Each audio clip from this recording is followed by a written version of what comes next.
अगर निफ्टी में बड़ा गैप अप और गैप डाउन नहीं होता है तो 1 अप्रैल को एक इजी सेटअप पर ट्रेड मिल सकता है। मैं आपको वो कंडीशन बताता हूं। उसके लिए आज पहले मार्केट ने किया क्या है उसको समझ लेते हैं। और आज अभी लास्ट आवर में जो मार्केट में ये मोमेंटम आई है, ये हमने लगभग मॉर्निंग में बता दिया था कि अगर 2 बजे के बाद कुछ कंडीशन ऐसी बनती है थोड़ा मार्केट नीचे जाएगा, लेकिन मोमेंटम स्लो रहेगी, ये बात भी क्लियर थी।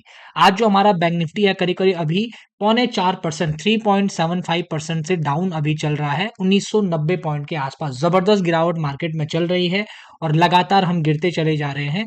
और क्योंकि जो ग्लोबल वॉर का जो सिनेरियो है उसका इम्पैक्ट हमारी इकोनॉमी पे भी बड़ा जबरदस्त पड़ रहा है, तो वो स्टॉक मार्केट में भी नजर आ रहा है। अब सबसे पहले देखिए, आज हमारी ओपनिंग होती है दोस्तों गैप डाउन। गैप डाउन खुलने के साथ ही हमने लो को ब्रेक कर दिया था। और लो ब्रेक होने के मतलब है कि मार्केट नीचे ही आएगा। मार्केट थोड़ा सा ऊपर गया फिर नीचे आया। इस जोन में हमने काफी कंसोलिडेशन किया, 2-3 घंटे लगभग यहाँ पर बिताए हैं। उसके बाद हम एक ब्रेक करने के बाद एक थोड़ा सा ऊपर गए, फिर हम यहाँ से नीचे की तरफ आए हैं। अगर आप लोगों को ध्यान से देखने को मिलेगा यहाँ पर कि जब हमने एक कोशिश की यहाँ से ऊपर जाने की, उस कोशिश में हम 500 के लेवल को टच नहीं कर पाए और उसके बाद धीरे धीरे धीरे धीरे नीचे की साइड को आ गए हैं। अब आपको पता होना चाहिए दोस्तों कि हम मार्च के महीने को खत्म कर रहे हैं और कल 31 मार्च को छुट्टी का दिन है। महावीर जयंती कल है, तो उसके वजह से छुट्टी है। तो यानी कि हम सीधा 1 अप्रैल को खुलने वाले हैं। आवरली चार्ट नहीं देखना चाहिए आपको, सीधा मंथली चार्ट पर ले जाना चाहता हूं क्योंकि पूरा महीना हमने खत्म कर लिया है। अब पूरा महीना खत्म करने के साथ हमको कुछ इंडिकेशन भी देकर महीना चल गया है कि एक बड़ी कैंडल हमने यहाँ पर बनाई है। साथ ही साथ अगर आप लोगों को ध्यान से देखने को मिल रहा होगा कि हमने ये वाला जो ट्रेंड लाइन सपोर्ट था उसको भी ब्रेक कर दिया है। जैसे हमने ट्रेंड लाइन सपोर्ट ब्रेक किया तो हमारा नीचे का लेवल ओपन हो गया और वो लेवल है 22,000 का। क्योंकि हमने 22,500 के लेवल को ब्रेक किया है, तो हमारा जो लेवल नेक्स्ट है वो है 22,000 का। और अगर हम 22,000 के लेवल को भी ब्रेक करते हैं तो आप लोगों को बता देता हूं कि वो हमारा जो लेवल होने वाला है अब हमारे लिए ओपन हो जाएगा ये वाला। पहले तो हमारे पास 22,000 का लेवल ओपन है क्योंकि हमने इस जोन को तोड़ दिया है। अब हमारे पास जो नेक्स्ट लेवल बना हुआ है 21,781 का, और अगर हम इस लेवल को भी तोड़ते हैं तो फिर ये बीच में एक 500 का लेवल है और उसके बाद नीचे 21,135 का जो लेवल है वो वहां पर बना हुआ है। अब यहाँ पर मैं आपको थोड़ा सा दिखा देता हूँ चीजें कैसे करके हो रही हैं। अब आप लोगों को थोड़ा सा ये समझा देता हूँ दोस्तों कि जब ये लो लगा था और उसके बाद हमने ये छोटा स्विंग ब्रेक किया था, तो मैंने ही आप लोगों को बताया था कि प्राइस एक्शन के नजरिए से अगर हम नीचे आते हैं तो ये वाला लो हम सपोर्ट कर सकते हैं। लेकिन मार्केट बड़ा गैप डाउन खुला, पहली ही कैंडल ने लो ब्रेक किया, उसके बाद ऑब्वियस सी बात है कि जब लो ब्रेक हो गया एक बार तो आपका व्यू क्या चले जाने वाला है कि अब मार्केट सपोर्ट नहीं लेगा, अब मार्केट नीचे की तरफ जाएगा। दूसरी बात आपको यहाँ पर समझनी होगी कि जो हमारा ट्रेंड है, जो हमारी डायरेक्शन है ट्रेड की, वो डाउन साइड की ही रहने वाली है।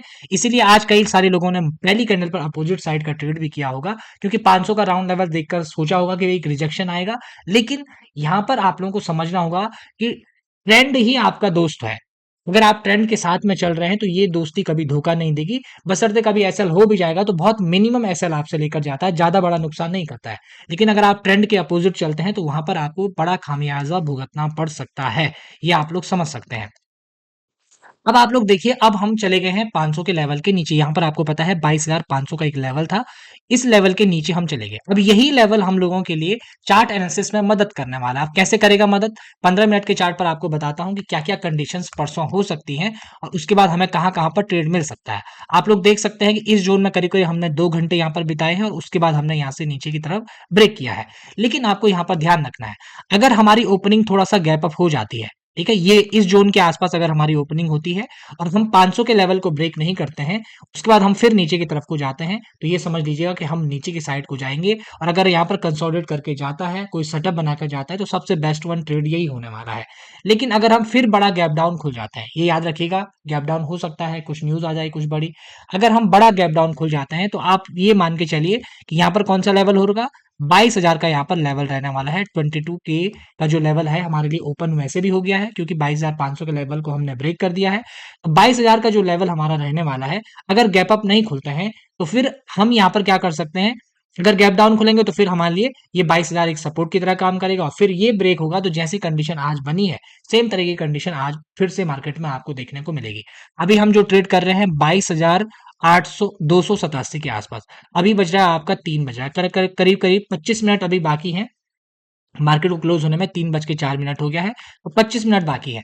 अगर हम 25 मिनट में और बड़ी गिरावट नहीं करते, क्योंकि ये बड़ी कैंडल बन रही है 15 मिनट के चार्ट पर, ज्यादा नीचे नहीं आते हैं, तो आप ये मान के चलिए एक सेटअप तो आप लोगों को समझना होगा कि अगर 1 अप्रैल को हम गैप अप, हमारी ओपनिंग होती है, थोड़ा सा गैप अप खोलते हैं या फ्लैट खोलते हैं और 500 के लेवल को ब्रेक नहीं कर पाते हैं, तो ये मान के चलिए हम धीरे धीरे नीचे की साइड को ही आने वाले हैं, अगर सेटअप बनाकर हम डाउन आएंगे।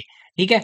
और अब हमको ये देखना है, अगर हम ज्यादा बड़ा गैप अप खोल सकते हैं, ये भी तो कंडीशन हो सकती है।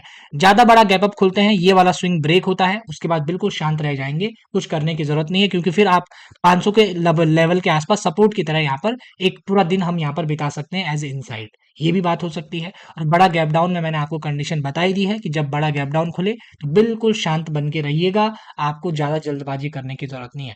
याद रखिएगा, अगर आप बिगिनर हैं तो आपको अभी मार्केट से सीखने की जरूरत है, मार्केट में ट्रेड करने जाने की जरूरत बिल्कुल भी नहीं है।